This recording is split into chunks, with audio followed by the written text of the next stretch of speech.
First at 4, it is the next phase in America's fight against COVID-19. Paula Topman tracking vaccinations for children. You'll meet several of the first children in Michigan to get the COVID vaccine now that 5 to 11-year-olds are eligible. It's so good. Why they told their parents they wanted the shot. If you missed our Click on Detroit push alert, we've got some good news for thousands of residents over in Oakland County. New water test results are in, and here's Paul. It is another chilly afternoon out there, but be patient. Just have some patience. We have some warmer air that's going to creep back into the area, and I will have that timetable straight ahead. Live from downtown Detroit, home of WDIV and Click on Detroit, Local 4 News First at 4 starts now. Good afternoon, everybody. I'm Karen Drew. First at 4, America has entered a new phase in the battle against COVID-19 with a Pfizer vaccine for younger children. Shots are already underway from coast to coast. 28 million children between the ages of 5 and 11 are now eligible, following action from the CDC last night. On the left, you can see kids in California getting their first shots. On the right, our cameras were in Plymouth early this morning to see some of the first Michigan children get vaccinated. The state's chief medical executive says parents should get advice from reliable sources. For parents, if you still have questions about the vaccine, that's okay. I encourage you to speak to your child's healthcare provider about the vaccine. And if you've received the vaccine yourself, talk to your friends and family members about your experience and why you chose to get vaccinated. Every conversation you have could save a life. Paula Tubman hearing from some of the first families to show up for their COVID shots. Paula, what kind of reaction are you seeing? Well, let me just say this. I'm at the VACCINATED Center in Macomb County, and this is where they're giving the shots. It's right behind the jail, as you can see over there. I can't tell you the last time I saw kids skipping and happily going in to get shots, but that's exactly what we've been seeing, and a steady stream of them. I think I missed 3rd grade because I was virtual half the year and not virtual the other half. 9-year-old Christian knows what he missed because of the pandemic. I missed playing with friends. And so he bravely rolled up his sleeve at a St. Joe's Health System facility in Plymouth this morning, and he just did it. It's so good. It's kind of like going on a roller coaster. You're a little scared and you're a little happy. But once you go down, everything else is everything else is going to be fine after you go down the hill. The CDC says this is a game changer because 5 to 11-year-olds now encompass basically all school-aged children, kindergarten and up. It's a 10 microgram dose, so it's a third the dose of the adult Pfizer vaccine that's given to everybody 12 and up. It's still a 2-dose series, about 3 weeks apart. And so with that lower dose, that seems to really be the sweet spot between kind of reducing the kind of side effects of the vaccine, a lot of the achiness, fevers that people had with their shots in the adult population, but still a robust immune response. The kids are wanting to be back in school and back into sports and all the other activities. They want a sense of normal. We all want a sense of normal. Christian's brother, 6-year-old Cameron, thought he would cry when he got his shot, but he didn't. It was a breeze. All done, buddy. You did so good. They're used to getting their vaccines. Like, we go to the doctor, when it's time for their checkups, they get their vaccines. So they know that it's something that we need. It's something that's going to protect them. And I think as the kids want to be protected. They know that their parents are doing things to protect them. So the conversation was easy. Yeah, I know we've seen a lot of polls with a lot of parents saying they just kind of want to wait and see. What we're hearing from parents and children is it's the children who are asking the parents, hey, when can I get this vaccine? They are acutely aware that their lives are different and they want their lives back. So again, Macomb County, they're already giving shots right now. Oakland County makes announcements tomorrow. They're going to have after-school shot programs at different schools. Washtenaw County putting out its plan. Detroit is going to be announcing a full plan on Friday, but parents can start making their appointments. And Karen, here's the thing. This is where we give big props to clickondetroit.com. They're keeping track of everyone from the drugstores to the schools to the facilities giving shots.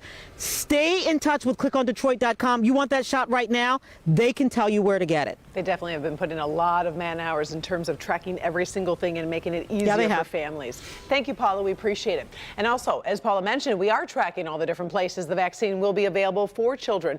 For example, Washtenaw County will make them available on November 9th. Select Walgreens will start offering shots to children on this Saturday, November 6th. CVS will do the same also at select locations. Meantime, Michigan is reporting more than 9,700 new cases of the virus. It's a daily average of nearly 4,900, up nearly 1,000 from last week. The state is also reporting 137 additional deaths connected to the virus. We're following breaking news just into our newsroom. The Chevrolet Detroit Grand Prix is headed back to the streets of downtown. City Council just approved a contract to move the race off Belle Isle beginning in 2023. This comes after several weeks of meetings between city officials and Grand Prix representatives. The Grand Prix began as a street race through downtown before moving to Belle Isle in 1992. The 2022 event will still take place on Belle Isle before switching to the new format. In this Local 4 update, we do have some good news for some of those residents in 3 cities affected by a big water main break. Relief for some of you living in Oakland County today. Novi, Commerce Township, and Walled Lake have lifted boil order advisories. We've been following this all week. The water main broke Sunday, forcing precautionary measures for the past 3 days. All right, we want to stop this story right now. We understand President Biden is now approaching the podium. We understand he is going to be speaking about vaccines. Let's listen in. The Food and Drug Administration, the FDA, authorized, and the Center for Disease Control and Prevention, the CDC, recommended the COVID-19 vaccine for children ages 5 through 11. For parents all over this country, this is a day of relief and celebration. After almost 18 months of anxious worrying every time your child had a sniffle or started to cough, well, you can now protect them from this horrible virus, because that would always worry you that was coming along. 28 million more young Americans are now eligible for the protection of a vaccine. And my administration is ready. We're ready from day one, today, organized and have a plan for this vaccination's launch. As soon as next week, we'll have enough vaccine and enough places, and parents will be able to schedule appointments to get their kids their first shot. And we've already secured enough vaccine supply for every single child in America ages 5 through 11. And weeks ago, we asked states and pharmacies to put together their detailed plan to start placing their orders for these specially formulated vaccines for young children. We started packing and shipping these orders last week as soon as the FDA authorized the vaccine. We've already sent millions of doses, millions of doses, and millions more to come by next week. These doses will be available at approximately, I beg your pardon, I swallowed wrong. Will be available at approximately 20,000 locations around the country. These include places that parents know and trust, their local pharmacies, their pediatricians, family doctors, and children's hospitals. Many of the vaccine sites will offer times on nights and weekends so parents can take their children to get vaccinated after work and after school. We've also been working with governors, mayors, and local school leaders to bring vaccines to schools. As of today, more than 6,000 school clinics have already been planned in school districts around the country. These efforts will also ensure equity. That is the center of our children's vaccination program, as it has been the vaccination program for adults. We're making vaccines. As you see, the president has just started speaking on the distribution of the vaccine and more on his plan. We'll be live streaming that on ClickOnDetroit.com and, of course, have a complete wrap-up of what the president has to say when you join us tonight at 5. On the one-year anniversary of the 2020 presidential election, Michigan Democrats have unveiled their plans for election reform. The 9-bill package includes a requirement for every city to provide a drop box for absentee ballots. Another measure would allow clerks to send unsolicited absentee ballot applications by mail for every election. And clerks would be able to start counting absentee ballots before the polls close. Democrats say these proposals would increase voter turnout. And so the collection of bills today help us better educate voters about their options to vote, help us better secure the process and protect its integrity, and help us secure and support the clerks on the ground, the election workers who are doing the work for every voter to ensure that regardless of the results of the election, that we know they're accurate and we know that they're a reflection of the will of the people.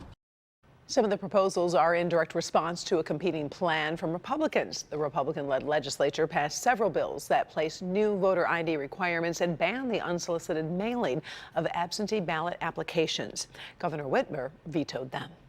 Detroit's Mayor Mike Duggan has easily won a third straight term. He won 76% of the vote in a runoff with former Deputy Mayor Anthony Adams. Mayor Duggan says he's hoping to get much more done, including giving more attention to Detroit's neighborhoods. Mayor will have a very different city council to work with. It will feature 6 new members.